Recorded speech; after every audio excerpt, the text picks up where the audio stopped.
Commercialization in sport is found in every level of sport. You can see tons of commercialization all the way from Monday Night Football game down to a Little League game in the middle of North Dakota.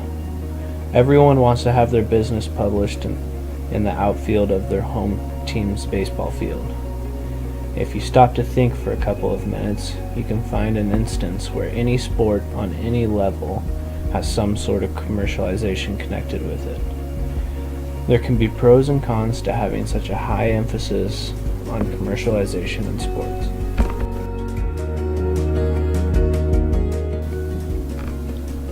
Let me start with the pros of commercialization of sport, because I realize that there is a lot of good that comes from the over-commercialization that we have in our sports culture.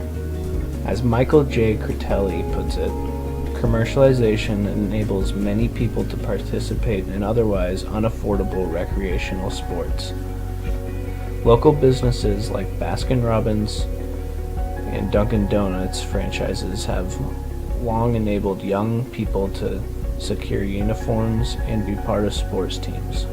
I think this is an awesome way to utilize the power of commercialization in sports. Businesses are getting their names out to the public in a positive manner, and they are also blessing children at the same time. Commercialization in sports is a very good way to help our economy. Simon Green explains commercialization of sport like this: commercialization about media exposure for the sport. If a major company sponsors an event, it is much more likely to get the primetime television coverage, bringing in greater advertising revenues and exposing more people to the sport. This will bring in more fans, improve the profitability of the local sports club, which in turn helps the local economy and revives community spirit when the team is performing well.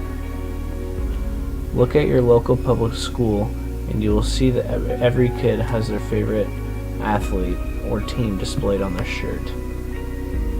Another pro of commercialization in sport is that it ultimately gets our young athletes more involved when they see their favorite team being displayed all over their city and on their televisions.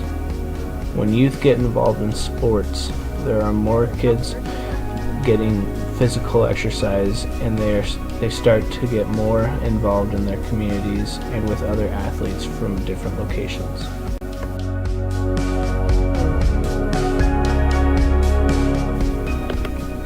Now to move on to some of the more negative effects of commercialization in sports.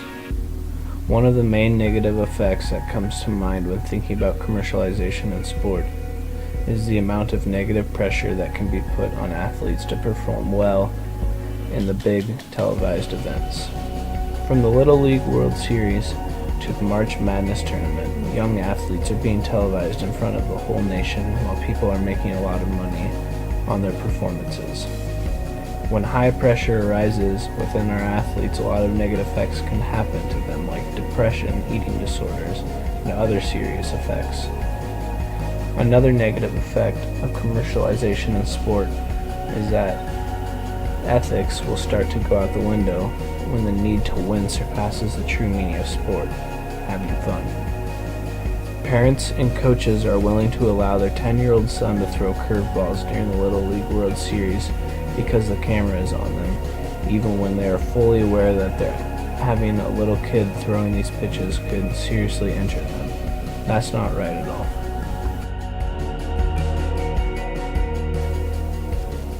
In conclusion, there are a lot of positives that come away from commercialization of sport, and there are some negatives that come with it too. If we can keep the true meaning of sport in place while still promoting sports and business, then we can all agree that commercialization in sport is okay.